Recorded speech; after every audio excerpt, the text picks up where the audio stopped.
Welcome talent seekers online and here on location. My name is Tapani Mylly. I'm from Turku Science Park. And I'm Olli Hakala from Turku Chamber of Commerce.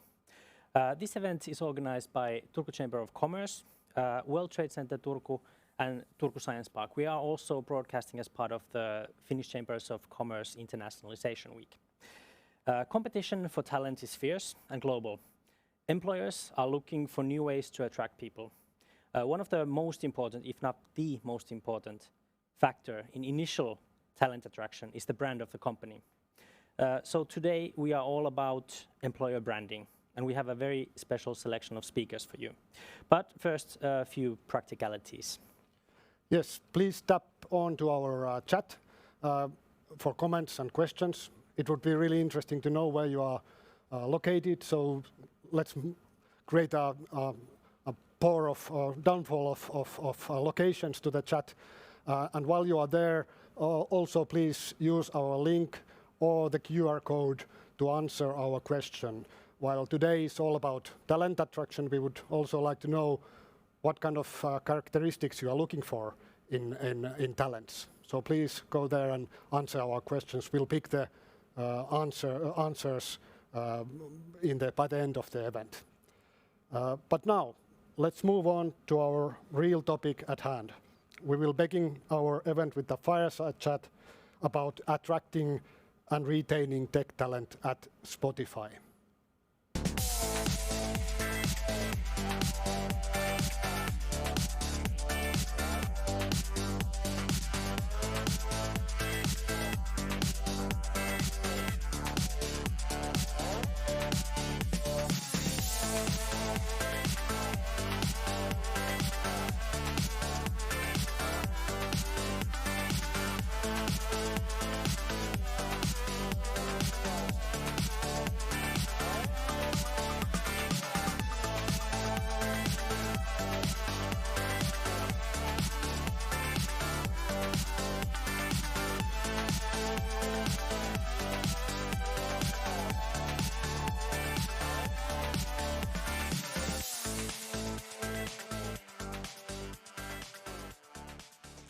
Hello everyone and welcome to Talent Boost Talks.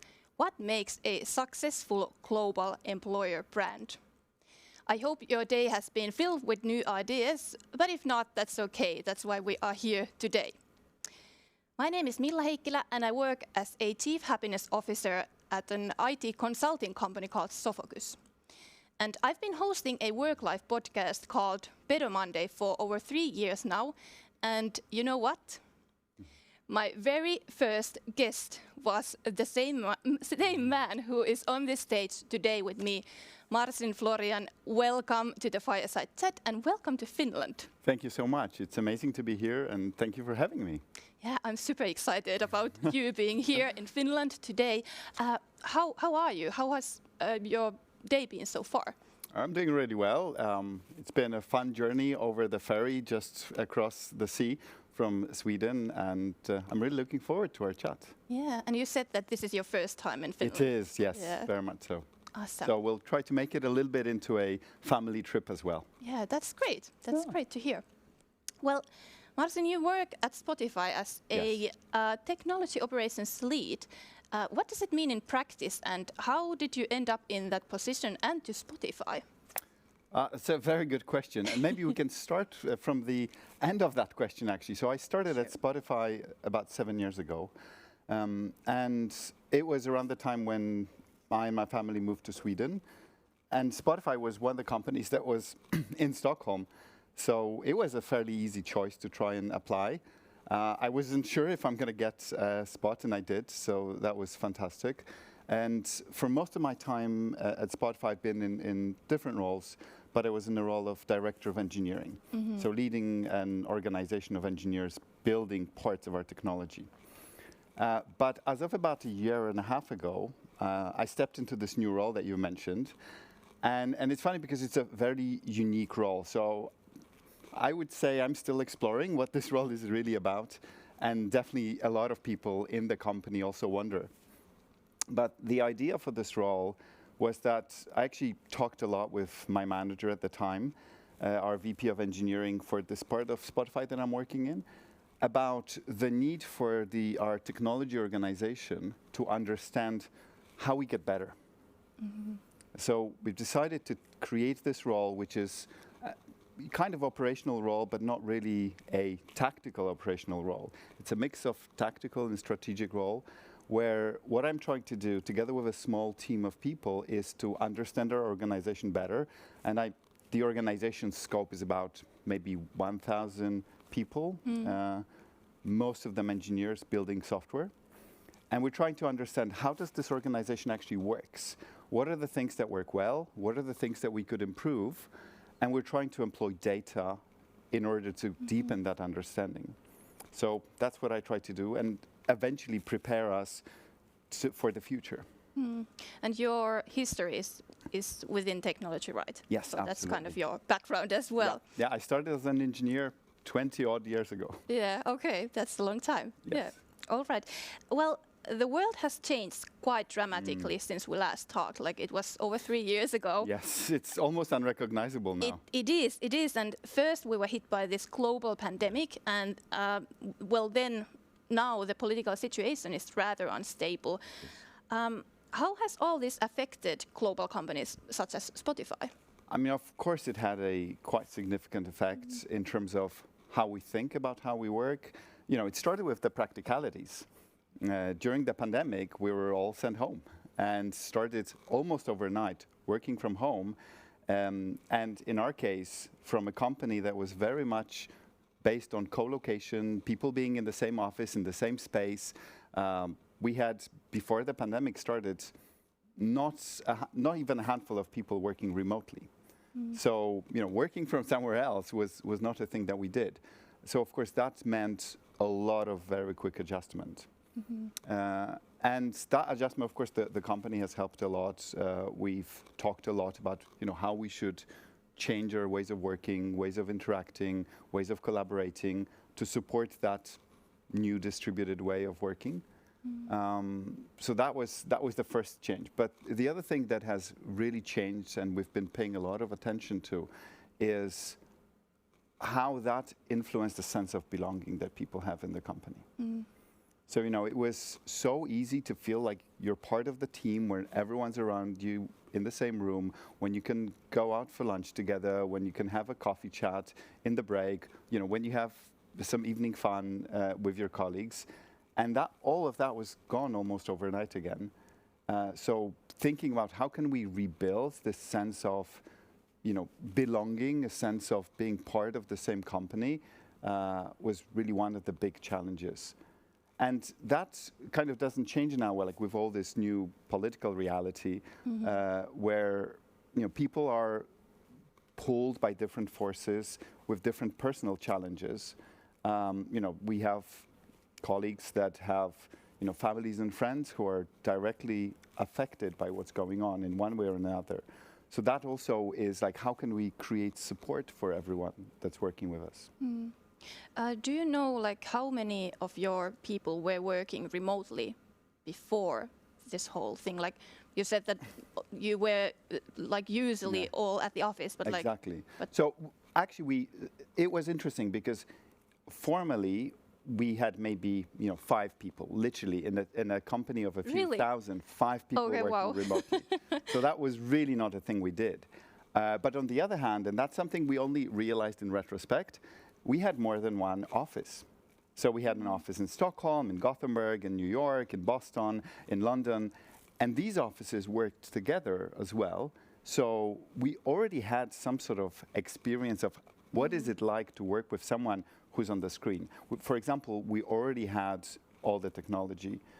So, you know, every single meeting room was already equipped with video equipment. You know, we had Google Meet, we had all the other technologies that allowed us to do quick video conferences, asynchronous communication. So that has really helped. Like in many ways, and I'm talking about technology now, but we also realized in ways in which we build relationships, build communities, we felt a little bit prepared for this thing, which was obviously completely unpredictable. Yeah.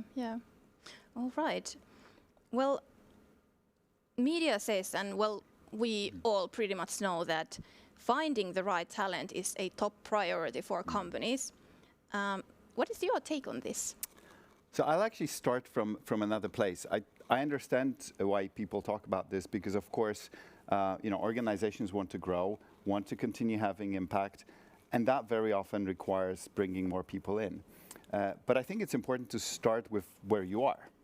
So I think it's, bringing in talent sometimes means actually developing the talent you already have in the company and using the people or giving people opportunities to realize their abilities, skills, or ambitions, maybe in places that they're not naturally in. And this is something we've also been trying to pay attention to, especially now, is how can we expose people to opportunities that are not necessarily fully aligned with their role description or their job description. How can they do that as an embed or as a project or actually as a career change? Do you have some sort of an internal talent, I don't know, like a program or something that We actually do. So we call this an internal talent marketplace. Before the pandemic, we already had something which we call the Embed program, especially within technology, where it was not uncommon for engineers or for teams to post a role opportunity or an embed opportunity, which would mean that you could go into another team for 3 to 6 months and use your skills supporting some of their needs. So people would do that a little bit, and that was moving across the company, cross-pollinating ideas, using slightly different skills. So a good example would be a mobile engineer that was building a lot of mobile side and wanted to get better at doing some back-end engineering. They would look for an embed opportunity where they would go into a team that did more of back-end engineering and would work alongside them. But we've really stepped that up a notch. I think it's actually been exactly a year ago. We've created a program internally we called ECHO. And that's this internal job marketplace, if you like, where basically every single job opportunity that is created in the company is advertised internally first. And we're using some fancy AI technology to help us match people with their profiles and the opportunities. And that is really accelerating this ability for people to move around and use the skills that you have that sometimes, are not necessarily the skills that you have been hired for. Yeah. So, a good example would be an engineer that has done project management in the past and doesn't use those skills every day, but there's suddenly an opportunity to, or there's a need in the business for that skill set, and they can actually fulfill those needs. Yeah, that's amazing because I believe that companies do have hidden talents inside the organization, but they don't realize it because if you don't put effort into it, if you don't put effort into finding those talents and then growing them to another role, then you might lose them even. Absolutely. Then if we talk about new talents, finding new talents to Spotify, how do you attract them? How do you find them and even make them stay after that? Yeah, I think that's a tricky question. I feel like we're especially privileged in some ways because over the years, we've been as a company over 15 years now. We have a really strong customer brand. And that customer brand translates well into the employee brand. So we have been really lucky that we could benefit from that really strong brand as an employer, as an attractive employer. So we have a lot of people who are interested in coming and working for Spotify. But some of the things that we have been doing, of course, we've been very deliberate and intentional in creating that employee brand, helping people understand what does it mean to work for Spotify, what does it look like, going to, for example, a lot of universities, talking to students. We have an internship program so that you can actually try over the summer, see what it's like to work at Spotify. So these are the many ways in which we try to show people what the company is about, what does it feel like to work here. But the other thing that has happened and also has happened now during the pandemic is that this realization that maybe it's not as easy to attract people in the locations that we were in physically.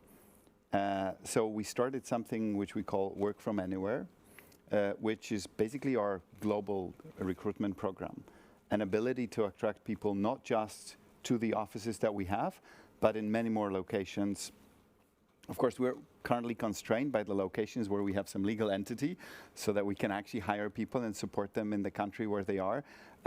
But we have definitely seen a huge shift from people basically relocating to the locations where we had offices to people really starting to work for Spotify, in countries like France, Belgium, Holland, Spain, Germany, where we don't really have significant office space, and some of them we don't have an office at all. But now we're able to hire people there and give them the freedom and flexibility to still live where they want to live. Yeah, I think that's really something, because nowadays, if you talk to any like an expert, like a specialist who's doing knowledge work, the flexibility of the work is one of the key things that they always mention. Like, I want to be able to travel, I want to be able to like have my life outside of the work as well. So that's really something that you are now doing. And we really hear from the employees that has shifted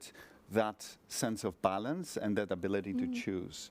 There are people who have been living in Stockholm and with this opportunity decided to, move up north and be closer to skiing, or move to Europe and be closer to climbing, or be closer to family. A lot of the people who came to Stockholm, for example, and usually relocated away from their close circle of friends and family. And now that the world was shut down, and now with all the uncertainty that we're talking about, people reevaluate what is important for them. And this ability to be close to the people that you care about becomes more important. So giving people that ability and that flexibility is one way that we can support people, but also keep them. Yeah, exactly. Good thought. Well, it goes kind of without saying that finding and retaining the top talent is really tough in today's situation. And well, everyone has probably already heard about the Great Resignation, and now we have the new term called silent quitting. Silent quitting. Yeah, yes. which is a term I hate, by the way. But what can companies do to prevent these from happening? I mean, in a way, it's simple, which is just take care of the people you have, right? But of course, it's easier said than done. I think there's a lot of elements. And for me, it starts with really treating the people that you have as partners in your company.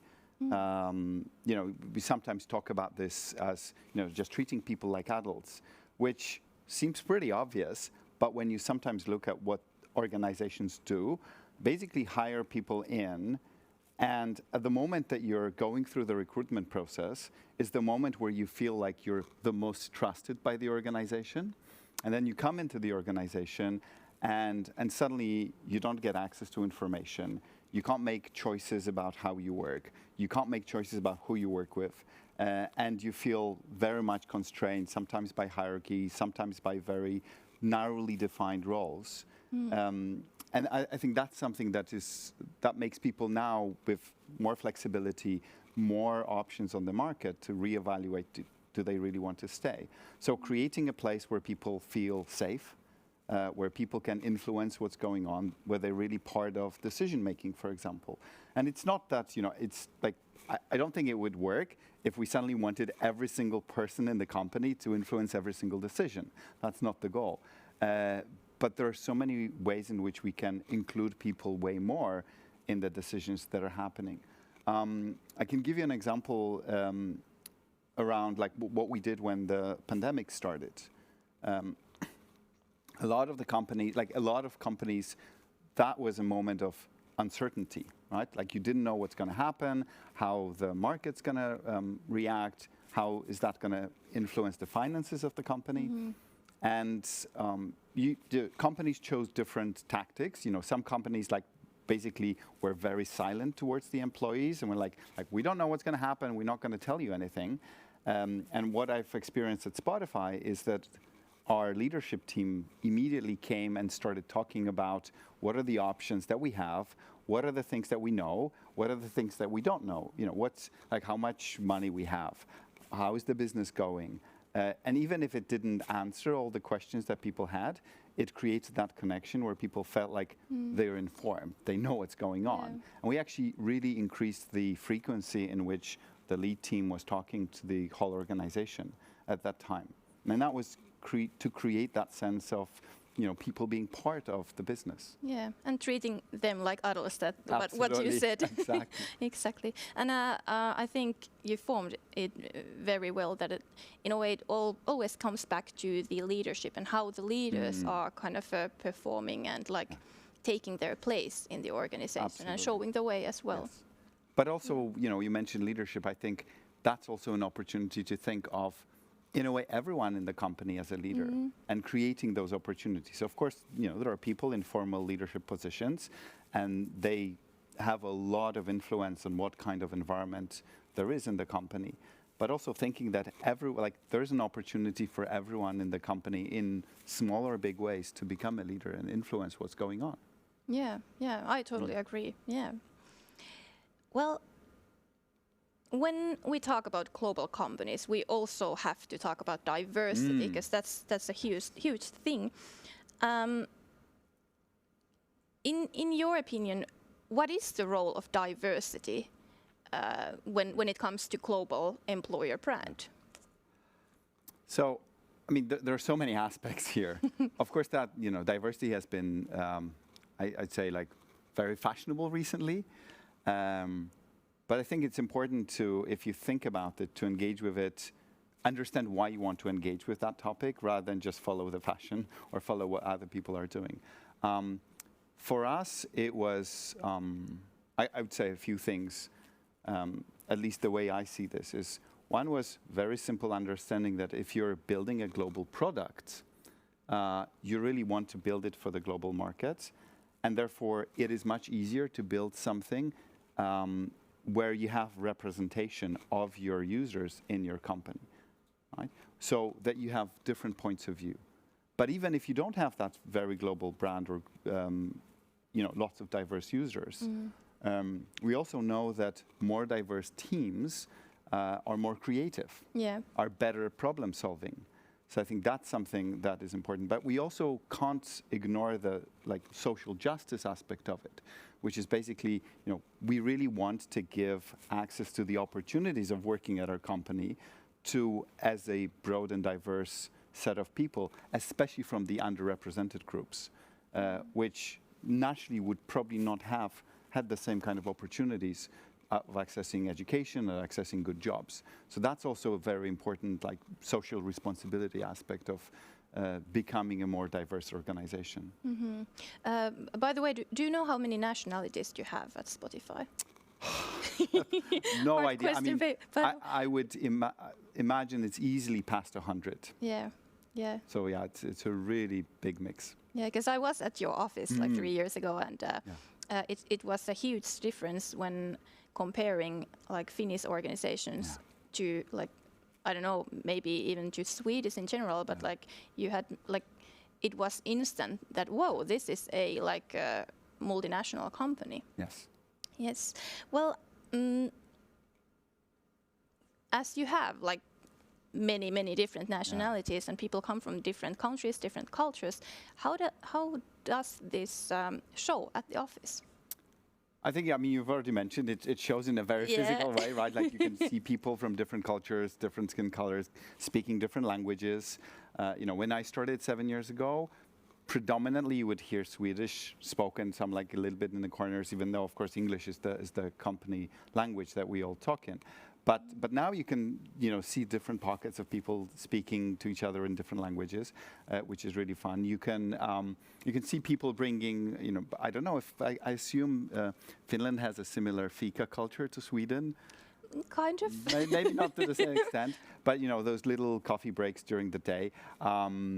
You kind of see different sweets, different food appear even in those little breaks, which is really fun. People tend to bring stuff from home, or when they go back to their home country, they bring some treats for people.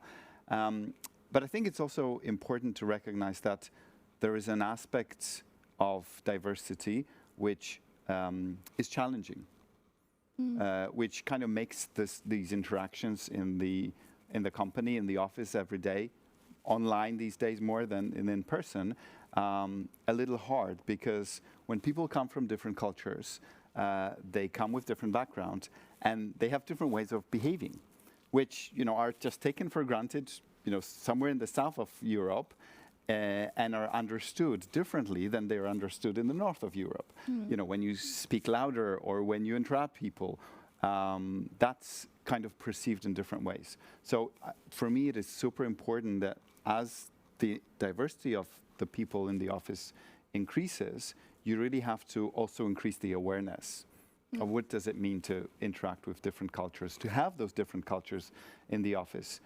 How different people perceive the world, what are the values, how to talk about this, and how to talk about when you misunderstand something, right?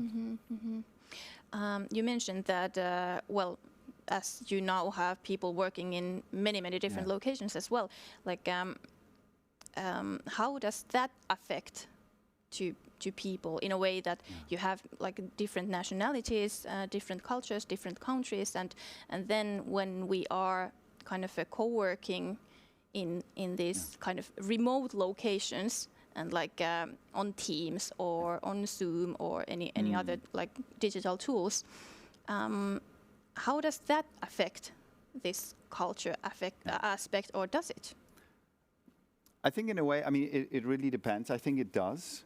And it does you have to put more effort into getting to know people, and especially as we're more distributed now. Yeah. If you only work with people from the same background, the same culture, you can kind of expect, what kind of things they do in their free time, where they go on holiday, what they care about. And I think it is important to invest more time now in just socializing with each other, even socializing online.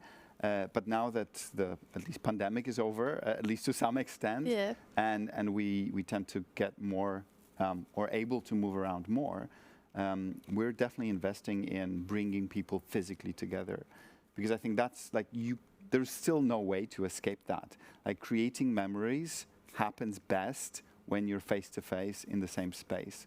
And I think these memories is what really ultimately binds us together. That creates this sense of belonging that I was talking about in the beginning, that you feel like this is your place to be, that you're, when we talk at Spotify about diversity, we actually talk about three things: diversity, inclusion, and belonging. So it's not just that you're brought in as someone from a different culture or different gender or different background, but you're also feel like you're included in what's going on. You have a voice. You're not the only person, for example, that comes from that group, and that you ultimately belong. Yeah. By the way, have you thought about organizing like a retreat or something? Because I know that a lot of fully remote companies are organizing these retreats to Bali or to, I don't know, some other like warm places. Have you thought about that, or is that kind of? Oh, I mean, we do that all the time. You do? We try to be a little bit environmentally conscious these days, so we tend to do these events around our office locations, maybe in Stockholm or maybe in New York. But we absolutely bring people together. And the last 6 months have been a period where we've done that with extra intensity, I would say, because people were, so distributed and crave those connections again. Yeah. So we don't tend to bring the whole company in. We're way too big for that. But we tend to do this around the organization size of about 200. That's the level. Okay. So 200, between 50 and 200 people, where we have departments, or as we call them, tribes or product areas that are usually of this size. These are the parts of the organization that come together. And it's usually 2 or 3 days where people get to spend this time, in the same location, doing some work stuff, but also just socializing. I think that's so important. Yeah. And actually, I see our leadership teams do the same. Where they actually get to spend time in person. Yeah, that is super important, Yes. and I really hope that like all companies kind of realize that and also put some effort into that, because I think it's been even researched and showed that when you interact like face to face, like we are talking today here, it's totally a different thing than Yes. just using Teams, for example. Teams Absolutely. is amazing tool, like other digital tools. They are helping us to kind of move businesses forward in today's world. Yes. But then again, we are human beings. We need like physical contact as well. Absolutely. Yeah. Well, what could other companies do to improve their diversity then? I think for me, the important thing that helps improve diversity is representation, which is a bit hard because that's a chicken and egg problem. I mean, it's easier to attract diverse people when you already see that the organization has those diverse people. I mean, it's really hard to be, the token person, the first woman in a, all-men technical team, or a first non-European. So it's very important to maybe think about how you might try to bring a little bit more people in at the same time. This is something that, for example, we've been experimenting with in our New York office, where when we have been bringing people in from underrepresented groups, we've tried to put them together in the same team rather than put one in each team. Because they already, that's a kernel where they start. But it's all about creating that visibility for your prospect employers. If they see people from Spotify speaking at conferences and they are of different backgrounds, or if they see blog posts written by different people, then that's easier to imagine yourself as a diverse person joining that company. Yeah, for sure.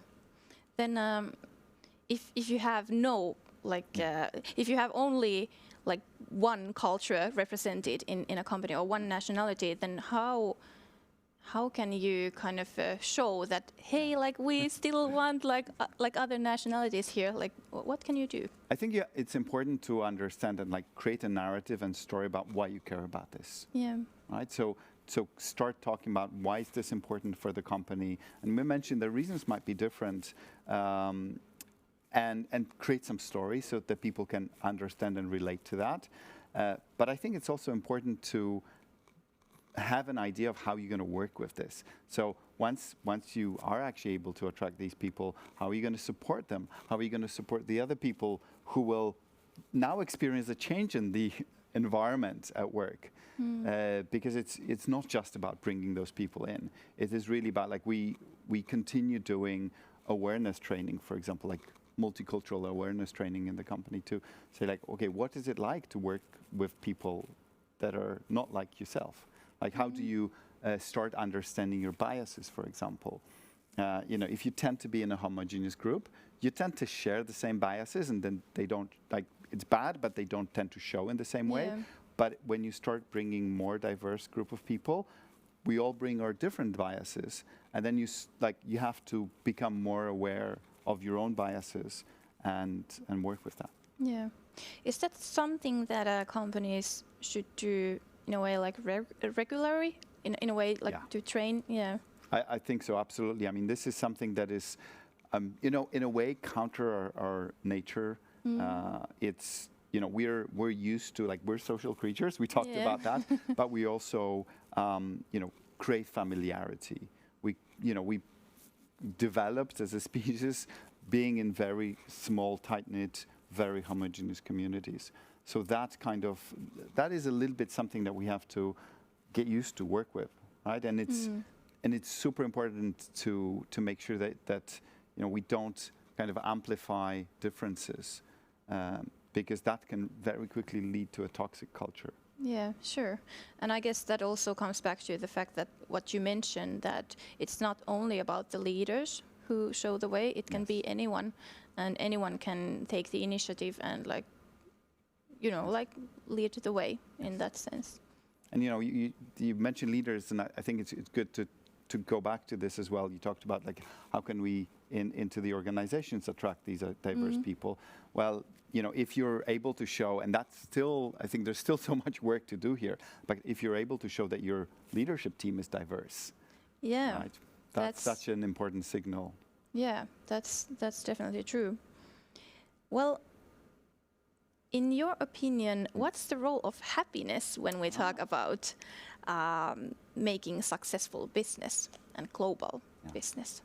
So I think there's, like traditionally we tend to think about work being something very serious, something that is, that you have to do to make a living, that, it's not a place where you come and fulfill your dreams and desires and passions.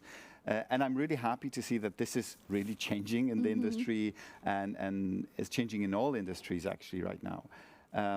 So for me, it's about bringing people to work in a way where they can really experience positive emotions, right? So this is about feeling like you're contributing to something you care about.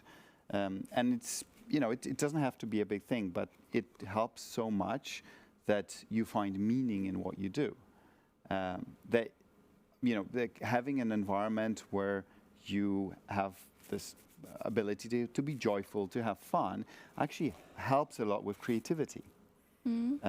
It really brings more of the talents that people have in themselves. So it's about the well-being of the people, but actually it's also about the positive business outcomes at the end, because I very much believe that engaged and happy people are more productive, are more innovative, more creative, and work better together, are collaborating better. Yeah, and that's been researched as well a lot. Absolutely. So we have evidence that it really is that way. Like people, when they are happy and well, they are better employees as well. Yeah. But it's still, there's still a lot of thinking about this, which is, how many people would consider that they go to work to make friends?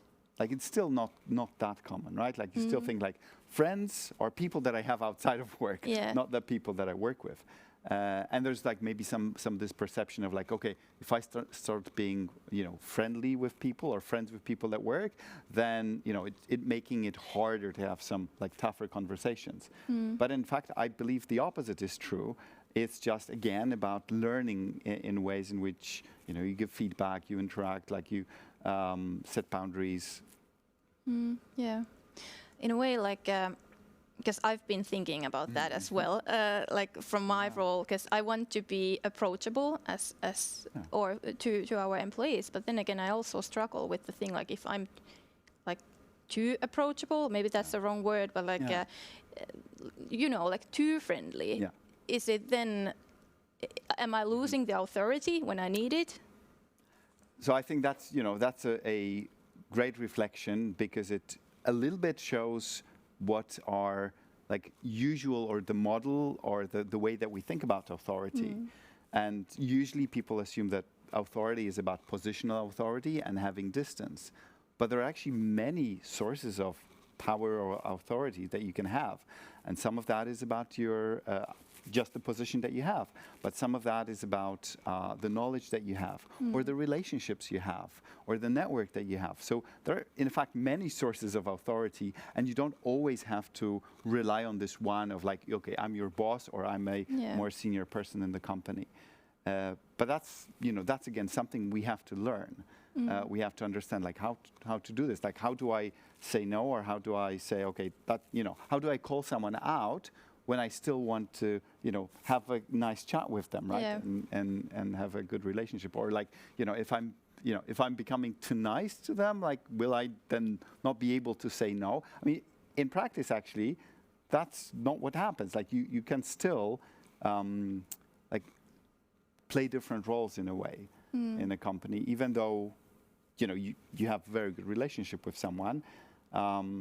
It's maybe harder to be then more direct. You have to be then more honest, maybe sometimes become more vulnerable yourself. Say okay, I really didn't like this, or I'm angry with you because we've agreed that you'll do it and you didn't do it. And that can still, it doesn't mean that takes away the relationship that we had.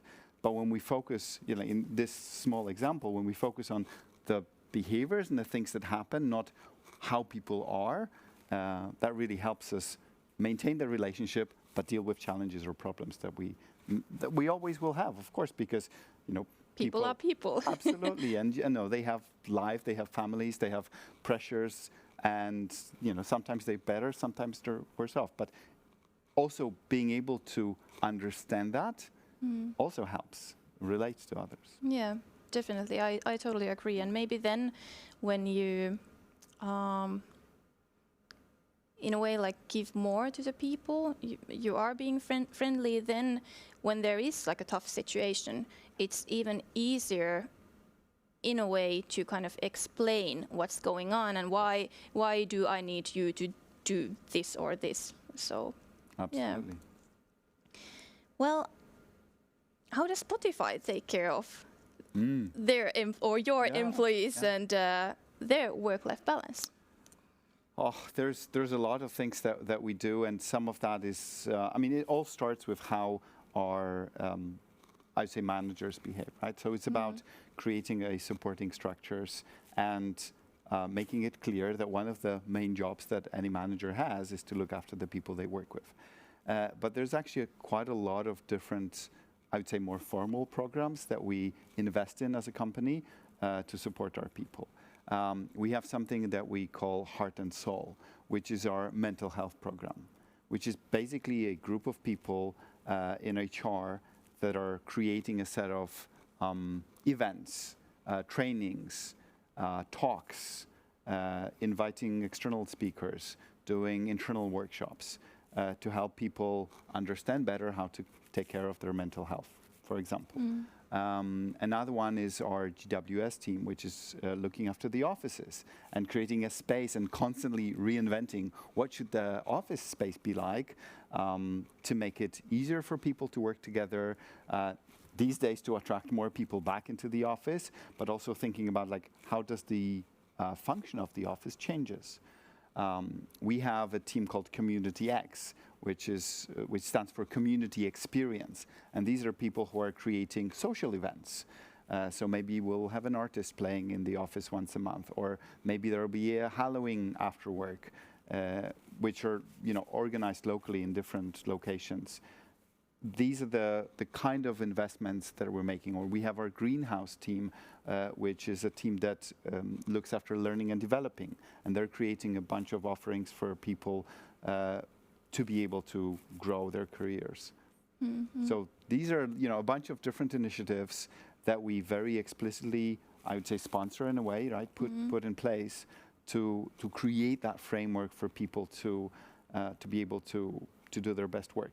But we also, one other aspect which for me is really important and is a fundamental way of supporting people, we already talked about this balance, is about creating options for choice for people. So this Work From Anywhere program that I mentioned is about creating a choice for people where they want to work. So today, when you're coming to join Spotify, you can choose to work from the office, you can choose to work from home, or you can choose to work from a co-working space, depending on what your needs are. We have something called flexible public holidays, which is, usually when it's Christmas, everyone goes away. But now it turns out when you have people from different cultures, not everybody cares about Christmas in the same way. And maybe for some people, it's going to be Diwali that's more important than Christmas. But, in Sweden, the holiday calendar doesn't include Diwali. So how do you work around that? And what we've done is basically given the people the ability to work during those public holidays and take another day off instead for something that is more meaningful for them. So it's about, and it doesn't really cost the company anything, but it creates a lot of flexibility for people to really feel like they are in control of their own life, including the life at work. Yeah. Yeah, so would you say that it comes back to being flexible as an employer? I think it's a lot about giving people a sense of agency. Like they really have a sense that they can create or co-create the environment in which they work and in ways in which they work, right? And of course that flexibility, again, it's not always easy, right? Like if you can't always count on, okay, now we can shut the office on, during Christmas, maybe it creates a little bit more friction, but actually it's more that pays itself in this, level of engagement that people have. and as you asked before, like how happy they are actually being at work. So it's you know, and it's all the small things and the big things. It's where you work to how you work. You know, can you choose some of the tools that you are using? You know, we like when employees start, they usually have a choice of, you know, what kind of phone they want to work with, or what kind of laptop they want to work with. You know, they want a Mac or they want a Windows machine. Then that's the big part when we are talking about IT professionals. Yeah, absolutely, exactly, and that's, you know, and that's like people come with their own preferences, and if you can honor those preferences, they also become more productive. Yeah, definitely. And I noticed that you are now having, was it Wellness Week or Wellbeing Week? Yeah, it's Wellness Week. Yeah, thank you for reminding me that. So that is something that we've done as part of really taking care of people, mental health, and goes back to this like really high levels of uncertainty in the world and all the crisis situations, the war, that we've decided to give people 1 week off. Fully paid. It actually happens this week for us. Yeah. Globally, across the world, basically Spotify stops. And everyone is encouraged to, you know, but definitely not work, but also like invest that time in taking care of themselves. So we've shared with people a lot of resources about like, what does that mean in practice? You know, how do you disconnect? How do you take care of yourself? Like actually, that's a skill that people don't always have. Yep. And it's important to help them, right? Like it's so easy to get swept into the day-to-day work. And again, you know, that we've done this now twice, and it's not something that we've introduced forever. You know, it's like extra free holidays, but it's very deliberate about recognizing the environment in which people were working, the level of stress and anxiety, and giving people that breathing space to really, recharge in a way. Yeah, that's great, and we are actually doing the same at Sofokus as well. Fantastic, and I hear more companies are doing that as well, and that's really good to see, because that allows people to stop and reflect and go like, okay, what, you know, how do I make sure that I can be my best self back at work? Yeah, exactly. But then it also comes back to the thing that you have to, I don't know, maybe train is a wrong word, but kind of help people to realize what does it mean if you now take a week off and like recharge. Like how do you do it? Yeah, definitely. Well, I have one more question to go before I know that we have to hop to the panel discussion. Name one thing that makes company a better employer than others. I think that I would say like it's the ability for people who come to work for this company to be themselves and realize their passion and potential. Like creating, it's all about creating an environment in which people can thrive. You know, and that will mean different things for different companies, and it will mean different things for different people that are coming into the company. But ultimately, if you can have that environment where people feel like they can shape the environment, where it's supportive for them, where they can grow, then I think you're already ahead of quite a few organizations. Yeah, definitely. Totally. And that translates into, of course, people's engagement, people's tenure, you know, and you have much lower turnover. All these investments actually pay off because you don't have to hire so many people, and people retain the knowledge and grow with the company. And actually, I think that's one very good like take on from this discussion. Then, when you pay attention to people's well-being as well, people's happiness, it will show on the other, like in the how do you call it in English? Like you make more money as well. Yeah, absolutely, in the financial results. Exactly. And the bottom line gets a positive influence, but it's only when that becomes the outcome, not the goal, right? Yeah. And I think that's really hard as well, because of course there's competition, there's tough economic times, so it's sometimes like it's risky, or it feels risky to be able to say like, okay, let's not focus so much on how much money we make, but how well our people are doing. Yeah. But we've seen this, and you know, there's again research on that, that the companies where people feel more engaged ultimately make more money. Yeah, exactly. Well, thank you, Marcin, for your thoughts, for your insightful thoughts. This was a very inspiring conversation once again. Thank you so much for having me. Thank you. Lovely. And thank you also our audience here and also on the other side of the line. I think it's now time to give the stage to our panelists and to Kimmo Laine as well. So once again, thank you, Marcin, and Thank you so much. thank you, our Good luck. audience.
Good afternoon. First of all, thank you for Milla and Marcin. That was quite interesting and quite thought-provoking as well. Yes, I have a pillow on my lap. That's how I do business here. So, but don't focus on my pillow. Focus on the wonderful people here. Welcome, ladies. Thank you. Very nice to see you all here. So, first thoughts about the fireside chat. Any new thoughts on that? How did it sound in your ears? Very inspiring. It's always nice to get this kind of a peek inside an organization. Yeah. Spotify is very well known, obviously, for us, and it's interesting to get this sort of more detailed information how they approach these topics that are obviously very important for well-being today, as well as employee experiences and obviously the outcome being more attractive as a place to work. So thank you. Right. I was very happy that I could actually recognize a lot of things that also our company does. Maybe at Spotify they are at a different level, but still I could really relate that we are also probably doing the right things. On a good path. Yes. Excellent. Yeah, for me as well, super inspirational. On the other hand, I was wondering that in the end of the day, it's about back to basics. It's about sense of belonging. It's about being human. So a lot of great things that we can do like practically, but then in the end, like sense of belonging. Right. Nothing new on the other hand. And I think it's quite important nowadays that we go back to basics. I think that applies to all of us, doesn't it? Yeah. While I remember, guys, remember to check the chat and the link in the chat to answer the question that was presented earlier. Let's take a step back. We probably, well, I hope that everybody has read the description of the event, so we will not get into your personal details. Everybody has been looking at your LinkedIn profile and so on. But let's talk about what is on your table at the moment. So you all represent expert levels of, let's say, HR, people, employer branding, and so on. What is on your table right now in terms of employer branding? How does it look at the moment? I represent an insurance company, and my biggest task is to make people understand that we are actually a big IT employer as well. We have more than 1,000 people in our IT department, more than 200 just here in Turku, and most people don't know about this. So it's marketing and communications. So a lot of what I do is really focused on that. Yeah, and I'm representing the automotive industry. A rather different industry than the tech industry. The talent acquisition is tough, as we know, and the perspective on my desk is from car builders and battery builders to super great expertise on electric engineering or battery design and such. So all this perspective on the desk. And for us, we have a long tradition in Finland, but when we go abroad, we are not that known, or if at all, because we don't have the customer brand that would help us. That Marcin told that Spotify is giving the nice advantage about what comes to the image and reputation. So building the awareness about in an industrial company abroad. Right. For example. Susanna, before I get you going, I know that this topic is very close to your heart. Yes, it is. How would you, first of all, define? I mean, employer branding has been in the topics for quite a while now, and I'm sure that a lot of people have different thoughts on it as well. So how do you see that, first of all? How would you define it? Well, employer branding is a marathon where recruitment marketing is the sprint. So I would say that what you do with employer branding is you plant the seeds that you harvest with recruitment and in the recruitment processes, as well as obviously internally retaining the people. So I think the biggest confusion is that employer branding is tactical recruitment campaigns, but they are two very different things. And employer branding, at best, doesn't only help hiring, but helps to for the entire business to become more competitive on the market. I know a lot of companies like my own, where a strong employer brand is the same as a strong company brand, and it attracts customers as well and influences sales. So that's two different things. But I'm quite happy that in general companies have started to think about and budget employer branding. So it's a good start, and getting there where we can get the most out of the actual employer branding. We'll get there.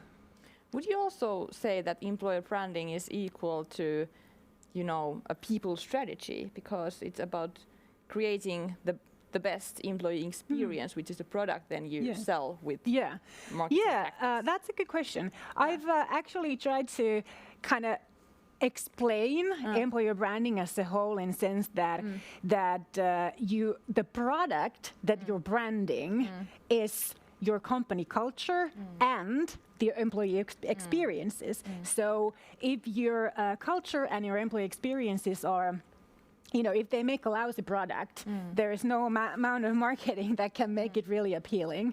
So yes, of course, that's right. So the backbone there is the product that you employer brand, but employer branding is marketing and communication. That activity is about creating emotional connections with the messaging and spreading the word out.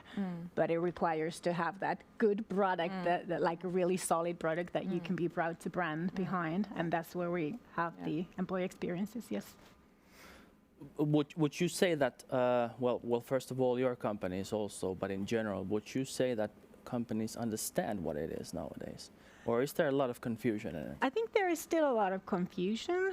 I think that in the bubble where we work, we know what it is.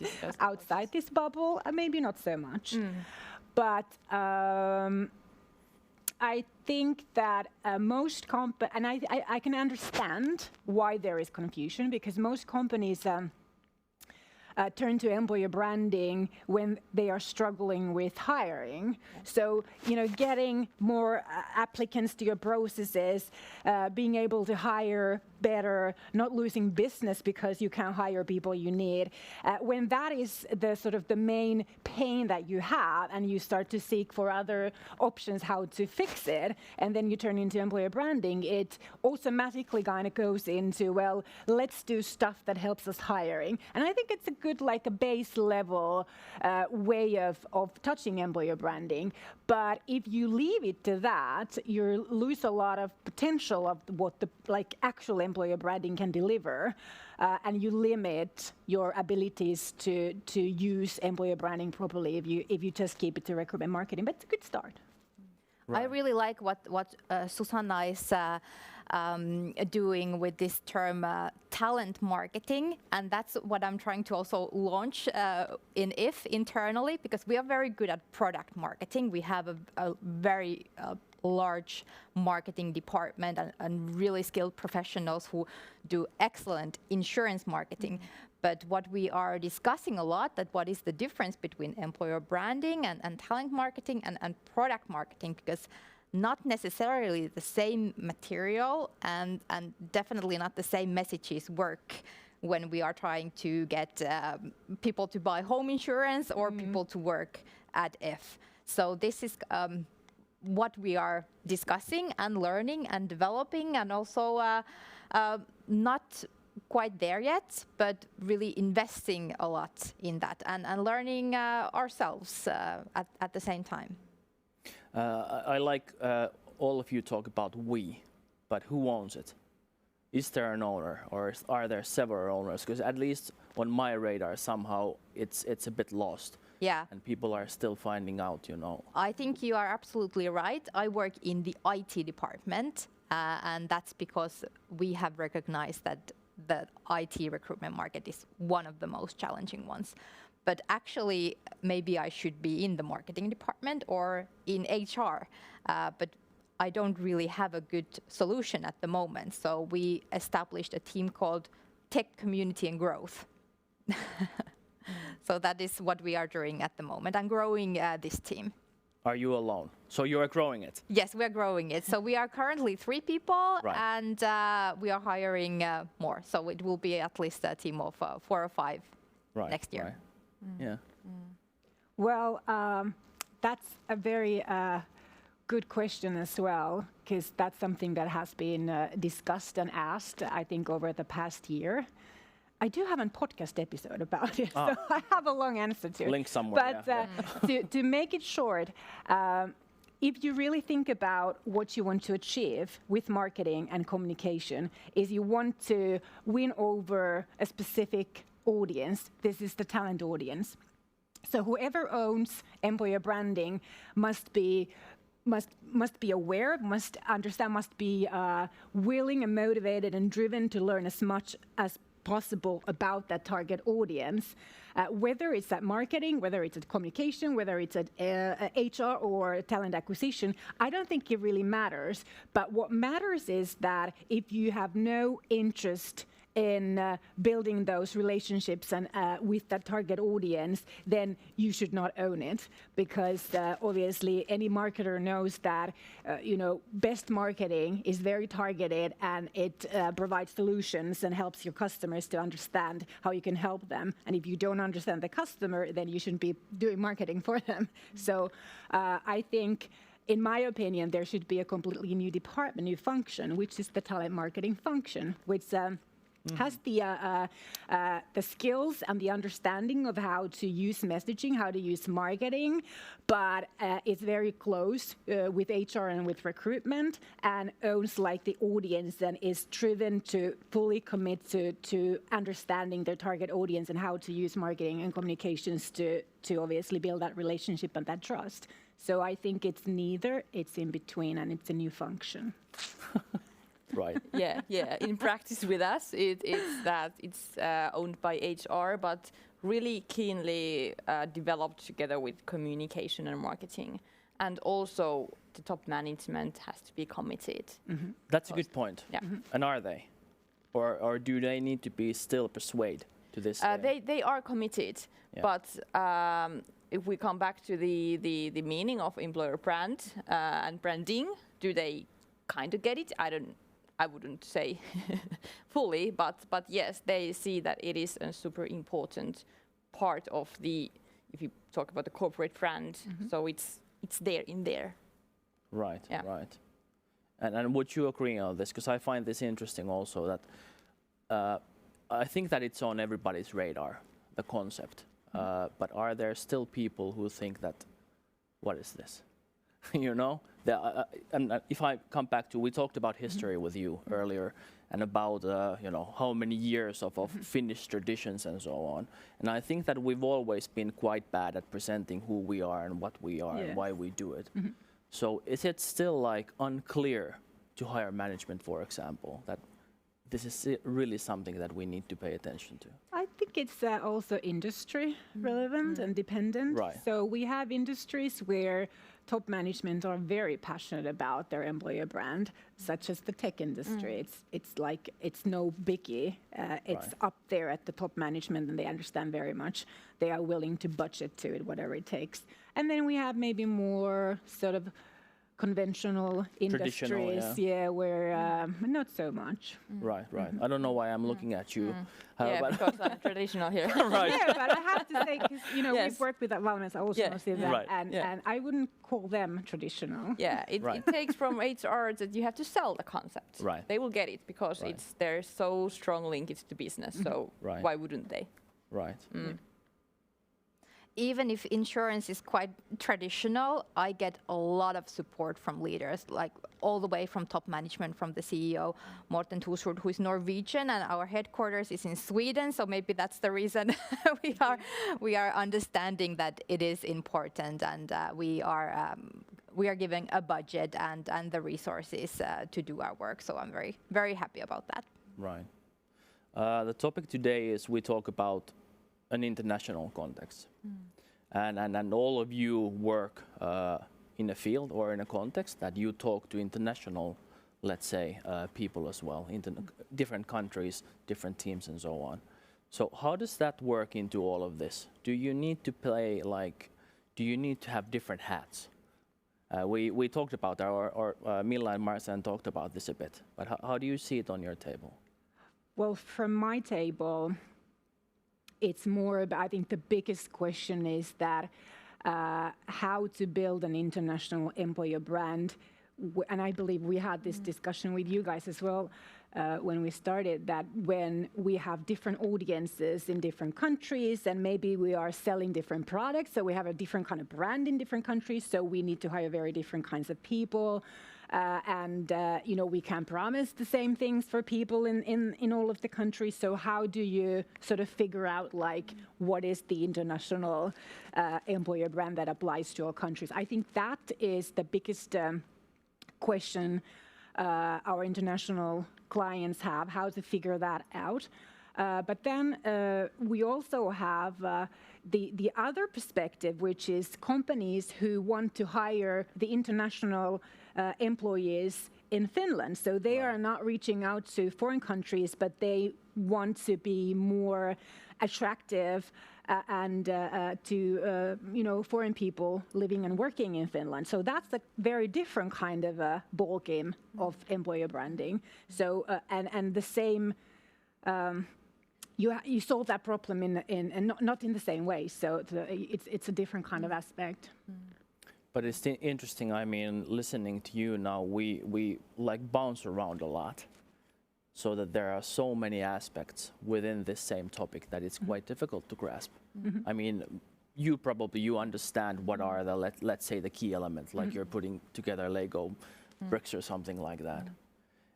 And what I'm interested in, of course, and what we've always talked about in these talent boost programs is what do we do with the people who are already here? That's one thing, like you mentioned. And then there's the other that we always say, or at least the Finnish media is saying, that I think everybody knows and believes this, that we need to attract more people into Finland also. But if we talk about the people who are here now, how do you and if we look at your business, for example, there are so many levels of let's say, organization, different kinds of production, for example, and you've got IT and you've got so on.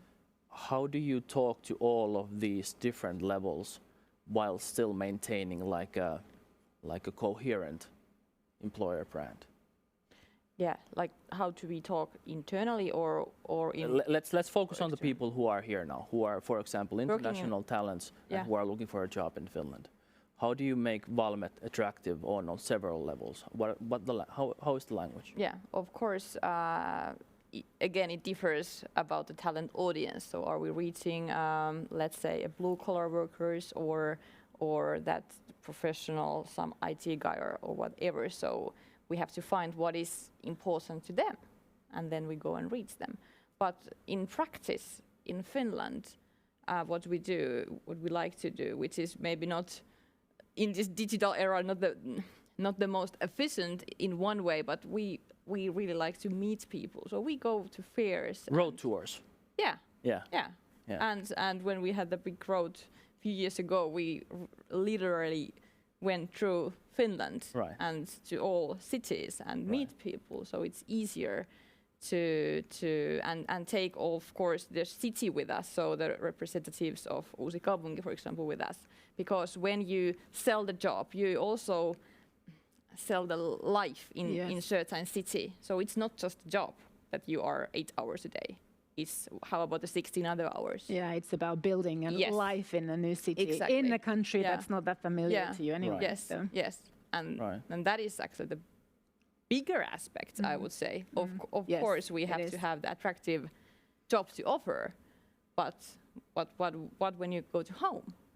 How about, again, the sense of belonging to the community at workplace and outside the workplace? So those kind of things are important to communicate that we will help and support you also with the apartment and finding your hobbies or whatever that will really that you could stay.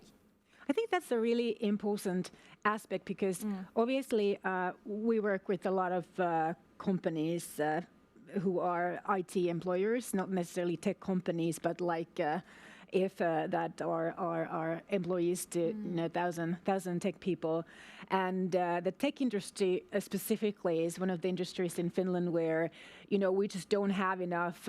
We have a shortage of Finnish tech people, and then it's there are people who come from other countries because we are we are an engineering country, so we are attractive to engineers. So many of those companies, those employers, they wonder how do they reach the foreign employees in Finland, the foreign tech talents in Finland.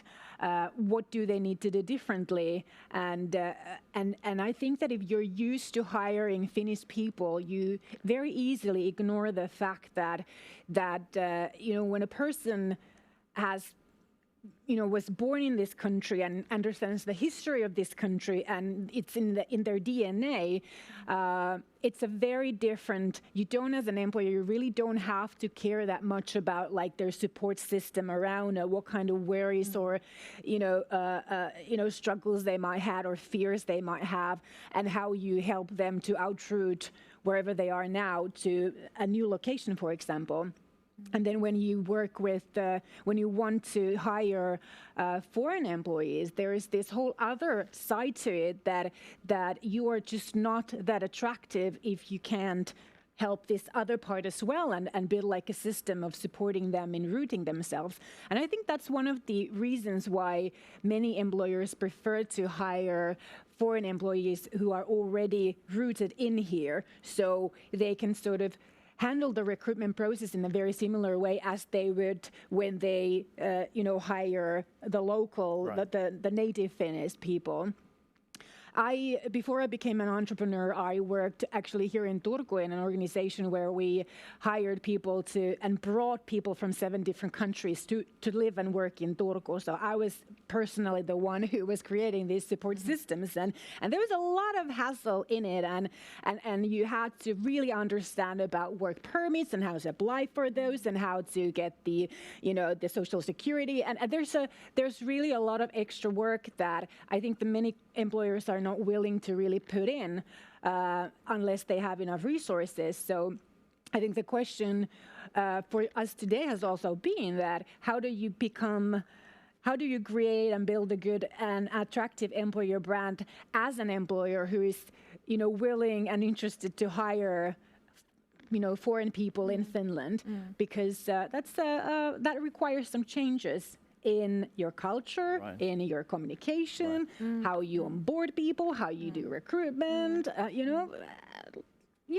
everything. So where do you? It's not easy. It's a lot of. We have to make a lot of compromises, and we as well. We work in 7 different countries, but what we've decided that we try to build the brand as one if, and we always use English.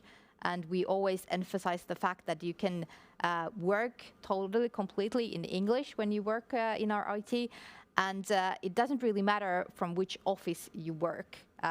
You can choose. So if we open a position, you might be able to choose the country, not completely like Spotify anywhere from the world, but at least from the Nordic and Baltic countries. So we try to keep the brand that you recognize it even if you are in Stockholm or if you are in Riga. Because the people work in multicultural teams anyway. Right. I think that's like you said that everything you operate in English, and I think that's the basic standard if you want to become an international employer operating locally in Finland only. So changing all your internal communication into English is the basic start, and that can be very hard.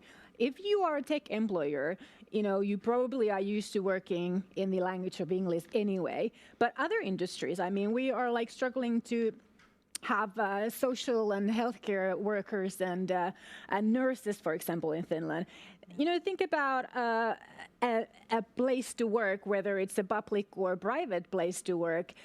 Are those people used to working in English, and how do they create a work environment all of a sudden where they can host and become a good workplace for 100 nurses from Philippines when they might be very timid about speak or not even know how to speak English that much, both the Philippines and then these Finnish people. So it's a huge thing, and there's a lot of it's much more than just thinking like let's hire foreign people. Yes. And that's the thing, before we discourage people too much, I mean, it's really complex. But if you look at this from a perspective of a company or an organization or a person even, a leader somewhere who says that we need to do something. Yes. You've always, I mean, you live it, and you've been doing it for a while now. But how would you guide a person or an organization? This is where you start. And not only the start, but what's the middle way? How do you measure success and so on? But how do you start? What would you say? What do you need to do? I would say that instead of thinking that your first step is to turn your entire organization into an English-speaking and operating organization, start, create a team, create a function where you have which is like your pilot group, if you like, where you have a supervisor, a manager who is proficient in leading and supporting and managing in English, and start from that team has a shared language of English and all the communication in there, and build your culture sort of inside out, taking baby steps, but making sure that wherever you are hiring foreign employees, that you have some kind of a support circle around them where they feel like they can understand everything what's happening, and they can feel that I'm part of this. When I was younger, I worked in Belgium for a year, and I was the only foreign person in there. So a lot of time in those coffee table discussions, they were talking Flemish, and I was just like, I have absolutely no idea what you're talking about. And they didn't have that kind of culture. I mean, they didn't mean any harm, but I certainly felt quite, outsider there, because nobody was sort of, they could have had those discussions in English, but it was just so natural. So we have to think about this kind of stuff, like how do we make it, and instead of trying to change the entire organization immediately, let's start from some corner and build it from there. And it's very simple, like the basic things that your communication, your instructions, your work safety, welcoming your weekly meetings, this kind of stuff is in English. And if you don't even want to turn it completely into English, at least use two languages, have Finnish and English in the same message, so that everybody can understand it. Yeah. And then when it comes to messages that you use in social media, what we did was asked our own people what do they like about working at IF. We did a lot of surveys and workshops, and then took those messages, and now we are trying to go out with them, so that we are really truthful about what we are saying, what people have said about us who actually work with us. But I think it's like being mindful of Yeah. the people that I'm trying to reach. So, for example, now this event is in English, and we want to obviously talk to people about how to become more international in Finland. I saw all the marketing was in Finnish, and I was thinking like, why was the marketing not? Because it's being mindful. You want to reach the audience, and you want to make them feel like this is for me. So it's the same thing. You just, but you start as small or start as big as you want to, but be mindful about that language and how you make people feel welcome. What about when you want to attract people? So you're branding your company. So what do the people who are reading the message, what are the top 3 elements that they want to know? How do you brand? I mean, if you want somebody to work for you, for example, you tell them the salary, or what do you tell them? What I'm trying to say is, what do you want to bring across in that EB communication? Yeah, I wish I could always share the salary, but that's not always the case. Well, it's very basic things, and we want to be truthful. Like I said, we've done a lot of research, and it is the international community. It is interesting technology. A lot of opportunities. Like at Spotify, we also have a lot of internal career paths that we offer. And then it's the flexibility. That is like the number one for everybody at the moment. That the number one question: can I work from home? How many days a week can I work from home? So we want to be very, very flexible as well. Right. I would say pretty much the same things, based again on the target group.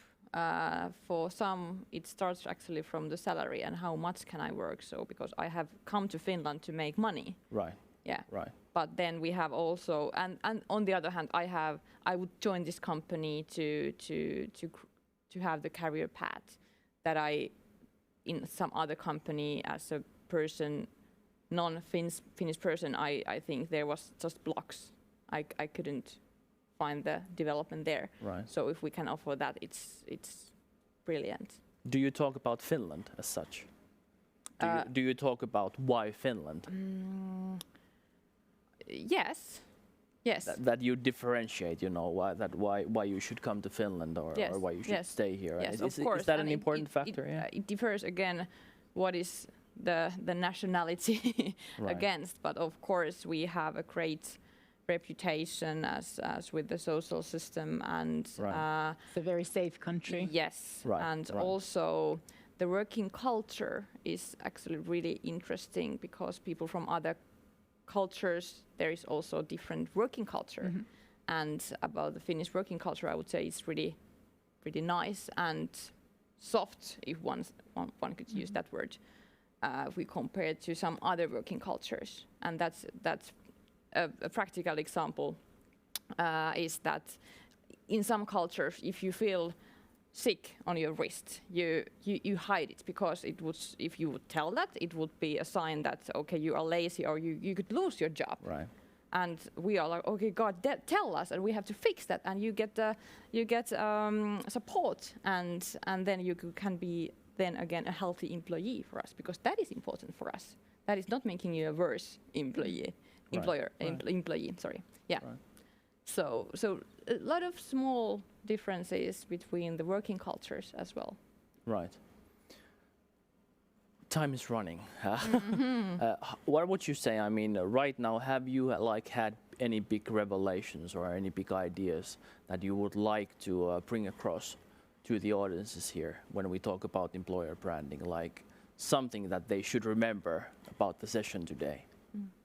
Anything come to mind? I think like what Susanna started with, like it is a marathon, and this like consistent, frequent communication, truthful messages, that's very important. That's better than, just do something. Just start sharing things, what you do and what kind of company you are. That's the most important thing, that you do something and people can actually get to know you. Right. If they never see you, they don't know about you. That's a good one, yeah. Yeah, just start. Get the mindset and start. It's not that hard on the other hand. Right, yeah. right. Yeah, this is. I think this is quite comforting because we all agree that none of us are experts that know everything, and we have not seen the end of it in a way. So starting somewhere is a good lesson. I think that starting somewhere is a good end to our discussion today as well. It's been a blast really, and I always say that these minutes they fly past really fast. Thank you, ladies. Thank you. Thank you. And I think that we made a promise that we're going to check the chats after this. So we're going to answer your questions if there are some. Yes. And I think that's it on our side. And I welcome Tapani and Olli to the stage once more.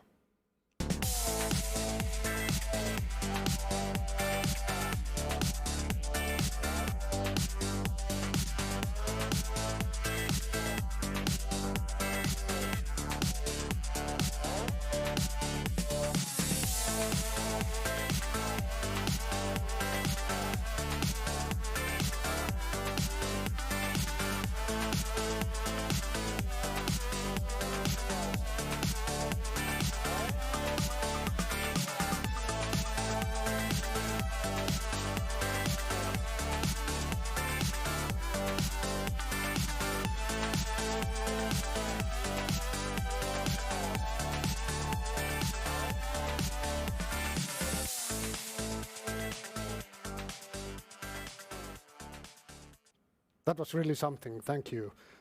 We promised to look at the questions, the answers to the question, and we have quite interesting results at the moment.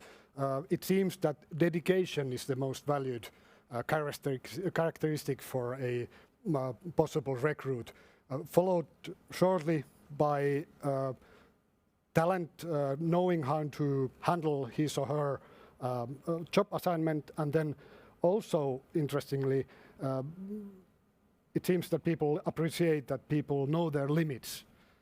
Then we have a couple of answers that settle for no less than all of the characteristics, and I'm not sure how to answer to that, except maybe to wish good luck for recruitments.